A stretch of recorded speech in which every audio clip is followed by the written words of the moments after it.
আমিও তো দিয়েছি তার কাছে তো রামকৃষ্ণনগর রামকৃষ্ণনগরের বাসা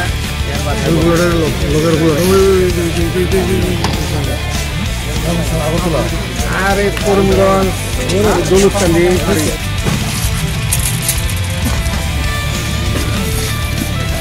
5 সেকেন্ড এত বড়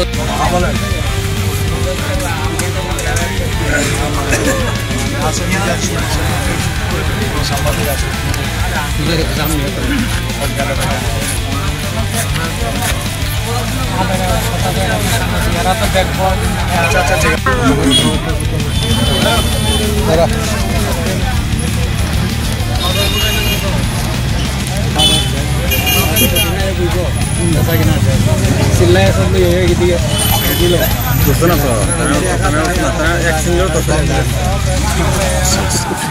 এরকম কোন নাম্বার আছে তাহলে তো হ্যাঁ তুলে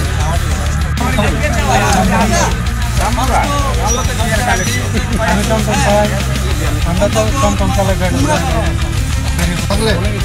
প্রশাসনের চোখ ফাঁকি দিয়ে অনেক কিছু ঘটনা ঘটে যায়। এরা যদি মনে করেন লাস্ট একটা কথা, যদি এরা মনে করেন অপরাধী না তাহলে আমি বাকি অপরাধী এটা সঠিক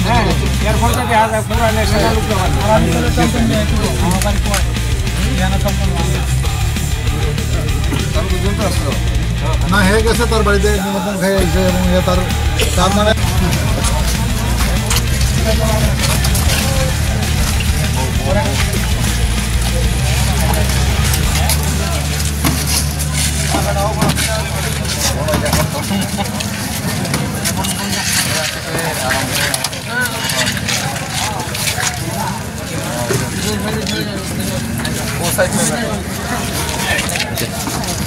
আমারও করছে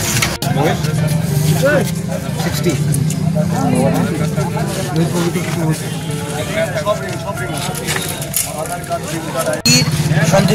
কোনো সন্দেহ ছিল না।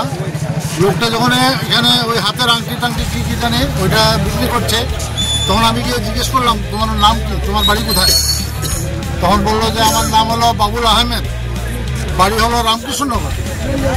কিন্তু যে ভাষায় ও কথা বলছে রামকৃষ্ণনগর আমার আত্মীয় পরিচয়ে আমি কিন্তু রামকৃষ্ণনগর বহুবার গিয়েছি, কিন্তু ওই ধরনের ভাষায় মানে কথা বলার লোক কিন্তু রামকৃষ্ণ এলাকাতে নেই। আরেকটা জিনিস হলো, আমি প্রতিদিন ভোর রাতে 3টার সময় উঠি এবং এই বাংলাদেশ রোহিঙ্গা সম্পর্কে দিল্লি থেকে উত্তরপ্রদেশ থেকে মুম্বাই বর্তমানে নাগপুর যে ঘটনা ঘটেছে সেটা রোহিঙ্গার হাত আছে। আমার মাথার মধ্যে একটা টেনশন আছে, যদি কোনো কারণে এই লোকটা রোহিঙ্গা অনুগামী লোক হয়ে থাকে, তার নামে একটা পরিচয় আছে, ভাষাগত একটা ব্যাপার আছে।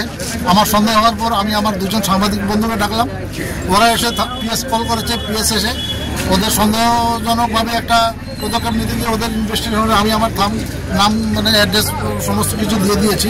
এবার ইনভেস্টিগেশন করে যদি ওরা অরিজিনালি ভারতীয় নাগরিক হয় তাহলে আমি ক্ষমা চেয়ে নেব, বাকি যদি রোহিঙ্গা হয় তাহলে আমি মনে করব যে ভারতবর্ষের সার্বভৌমত্ব রক্ষার্থে আমি আমার একটা 1 ভাগের 1 ভাগ আমি দিতে পেরেছি। এটাই বলে আমি আমার মানে নিজেকে নিজে ধন্য মনে করবো। ঠিক আছে, থ্যাংক ইউ।